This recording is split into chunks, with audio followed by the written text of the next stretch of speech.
tracción. Gracias por seguir con la doble tracción. Gente, en el segmento anterior, ahora que ya se enjuagaron la boquita, ¿verdad?, de todo el marshmallow, principalmente los dos perdedores de aquí, se pintó un poco el panorama de los resultados que estaba entregando el PAC, incluso desde contextualizados, que me parece muy importante. Porque decir cuánto se logró en 2017 sin saber cuánto se había logrado antes o cuánto se había venido logrando, no permite sacar conclusiones fidedignas o precisas. ¿Cuál es el balance que ustedes hacen de estos resultados, verdad? Le decíamos a los televidentes que ellos juzgaran qué fue acierto y qué fue fracaso. ¿Cómo lo ven ustedes? Digamos, yo estoy de acuerdo con vos en que hay que contextualizar por una simple y llana razón, porque digamos, hay logros que uno perfectamente pudiese medir, que son repercusiones de lo que antes se hizo, a como hay fracasos que uno pudiese decir, el Poder Ejecutivo no podía hacer eso. Entonces eso me lleva a decir que también hay cosas que el Poder Ejecutivo no es el único que tiene que hacer, sino que tiene que pasar por Asamblea Legislativa, teniendo el panorama de eso donde uno tendría que evaluar. También es que los problemas que enfrenta el PAC a la hora de llegar al gobierno son problemas que venían ya de Liberación Nacional, ¿verdad? El déficit se disparó con Oscar Arias, con el plan escudo, el plan de alimentos y lo del percentil 50, ¿verdad? Entonces, por la crisis financiera continuó, exactamente, y continuó durante la brecha chinchilla y llegó Luis Guillermo Solís y le tocó también lidiar con eso. Entonces, sí es cierto, tiene gran parte de la responsabilidad de lo que ha sucedido, pero no podemos achacarle toda la culpa al PAC. Un ejemplo de ello puede ser que hasta ahora se están pagando ciertos préstamos, ¿verdad? Y los intereses, ¿verdad?, que se generaron en préstamos que se hicieron anteriormente, actualmente. Al menos yo diría que el PAC en este gobierno tiene una nota, ¿verdad?, dado que Luis Guillermo Solís, profesor, ¿verdad?, tiene una nota aceptable, digamos, en cuanto a que yo diría como un 7, pasa la nota, porque si bien ha habido logros, ¿verdad?, pienso en este programa, el de Puente al Desarrollo, que ha sido uno de los más grandes logros de este gobierno, ¿verdad?, liderado por, y que lo repite mucho, ¿verdad?, el candidato a la presidencia del PAC, ese es un logro importante. Bueno, yo a eso quisiera anudar, digamos, en términos de educación, digamos, la tasa de cobertura neta pasó de un 67,7% a un 73%, y el último estado de la educación recalca eso, digamos, a pesar de que no se ha obtenido una nota importante en el PISA como centro de evaluación de todo el mundo en cuanto a calidad de educación, sin embargo, también demuestran esas pruebas de que a partir de los cambios que se han hecho con el nuevo Ministerio de Educación, con la nueva implementación de nuevos contenidos en ciertos programas, va a permitir que a mediano y largo plazo la educación tenga un nivel mucho mejor que el que tiene ahorita. Entonces me parece que es importante ver que hicieron las cosas necesarias para dar resultados a largo plazo, que son importantes. Yo le daría un 7 a la administración de Luis Guillermo Solís porque, o sea, viendo lo que dice Marvin, que el Poder Ejecutivo no es digamos, el órgano competente para realizar todas las gestiones de la administración pública y que mucho, digamos, de las competencias de aprobar proyectos le atañe a lo que es a la Asamblea Legislativa, entonces creo que el poder, digamos, la administración de Luis Guillermo Solís sí lo ha hecho bastante bien. De hecho, se dice que ha aumentado el crecimiento económico en el 2015, ha pasado a tener un 4.1%, porque ha habido demanda externa, se está aumentando, también se ha aumentado lo que es la inversión. Entonces son logros que están permitiendo el crecimiento económico. Yo diría que uno de los fracasos, digamos, fue tal vez el arranque, con la elección de ciertos ministros, ¿verdad? Por ejemplo, don Melvin Jiménez, pero digamos, el ministro de la presidencia. O sea, por ejemplo, a nivel de crecimiento económico, el país no ha dejado de crecer. De hecho, tuvo el crecimiento económico más alto en su historia. A nivel de ingreso de turistas, también tuvo el ingreso de turistas más alto de su historia. A nivel de inflación, las tasas tuvo la inflación más baja de los últimos 40 años. A nivel de déficit, que lo que sí es un hecho es que el gobierno está entregando al país con uno de los déficits más altos. Lo que pasa es que yo también, de nuevo, eso hay que contextualizarlo porque yo coincido en que hay una herencia, ¿verdad? O sea, si a uno le están heredando un tsunami, es muy difícil. Yo creo que yo personalmente, como opinión, sí diría que es imposible para un gobierno detener un tsunami.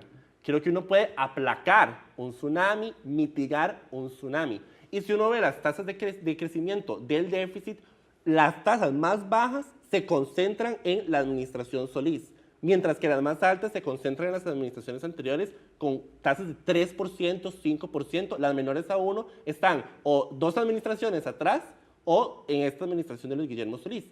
Sin embargo, claramente hay un gran sector del país que considera que el gobierno no tiene ni un 7, porque por algo hay una polarización en ese sentido donde las personas critican. ¿Qué es lo que para ustedes son las deudas entonces del gobierno? Para mí, una deuda muy importante es que, digamos, el gasto público se aumentó también durante esa administración. Coincido en que hay problemas en Asamblea Legislativa. En Asamblea Legislativa, por ejemplo, el último recorte al presupuesto, quienes son ellos quienes los pueden aprobar, fue de 0.04.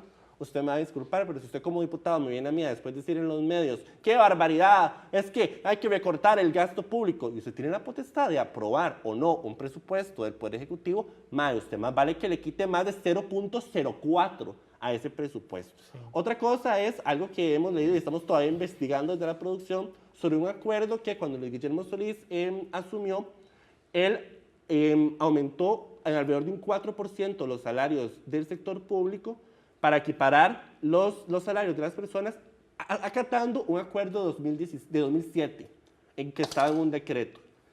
Ese decreto me parece, uno, cuestiono que debió haber existido, pero bueno, dos, si existió y debía efectivamente en ese momento haber un aumento de ese tipo, me parece que conservar un aumento del 4% en cada administración, además de ajustes por inflación, es excesivo cuando la brecha salarial en estos momentos, en promedio entre el sector público y el sector privado, es que el salario promedio del sector privado es 3 veces menor al salario promedio de 900.000 colones en el sector público.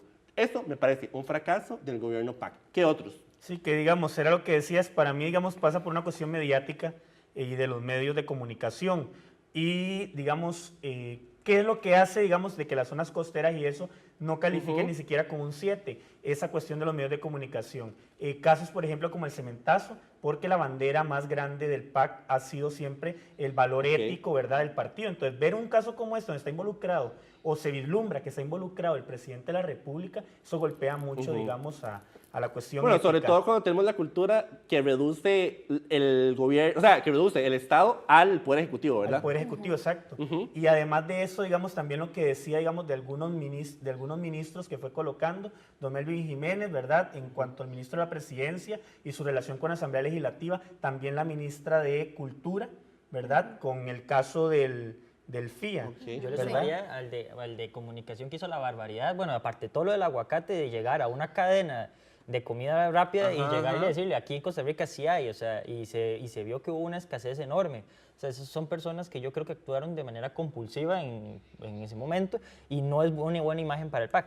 Aparte de eso, bueno, el tema de la inflación y todo eso, hubo un tema de materias primas, ¿verdad?, que le permitió mantener una inflación baja y además de la intervención del Banco Central, ¿verdad? Entonces le permitió tener una baja inflación. No digo que esté mal, me parece muy bien porque así evita que suban los índices de precio consumidor. Yo no creo que eso sea lo que influya en la crítica. Bueno, a mí sí me parece que unas cosas es que no es como nada más culpa del PAC, pero sí me parece competencia del gobierno, es que ya lo he dicho en otros programas, y es garantizar los derechos laborales. Lo he dicho varias veces que el Estado de la Nación dice que solo el 37,8% de las personas que están ocupadas tienen todos sus derechos laborales. Eso me parece... Bueno, yo creo que eso sí puede ser, que tal vez no dio... Ahí uno puede señalar, digamos, el tema de las piñeras, ¿verdad? El no hacer es también hacer, el dejar pasar. Lo mismo con el tema de Uber, que no le han entrado, ¿verdad?, a regular lo que tienen que regular. Bueno, pero eso va más por asamblea, Como ¿verdad? Pero digamos, para ir misma. cerrando, porque ya se acabó el tiempo, yo creo que esto que dice Paola es muy importante, porque uno se ocupa un gobierno que le entre al problema central y los resultados de las soluciones a problemas centrales se ven a largo plazo, ¿verdad? Entonces, eso es algo que yo creo que el PAC sí le ha entrado a tratar de resolver problemas centrales. Sin embargo, hay un problema cuando un gobierno olvida la parte de los problemas más contingentes o por lo menos la parte más sintomática. Y una situación como salario mínimo, que además resolvería un problema central como la pobreza, ¿verdad?, que hacemos que caería a 5 puntos porcentuales si se cumpliera. Eso es muy interesante, porque si la gente no ve que sus derechos, los inmediatos, ¿verdad?, o sea, si no ven que les está entrando a su bolsillo lo mínimo, sepan o no que eso es lo mínimo que ocupa, ¿verdad?, pero les está entrando muy poco, ellos van a tener una reacción aversa al gobierno y al Estado. Entonces vamos a discutir más en el próximo segmento, donde justamente qué motiva la decisión de votar o de votar el voto y de no asistir a las urnas el próximo domingo de resurrección. Ya venimos.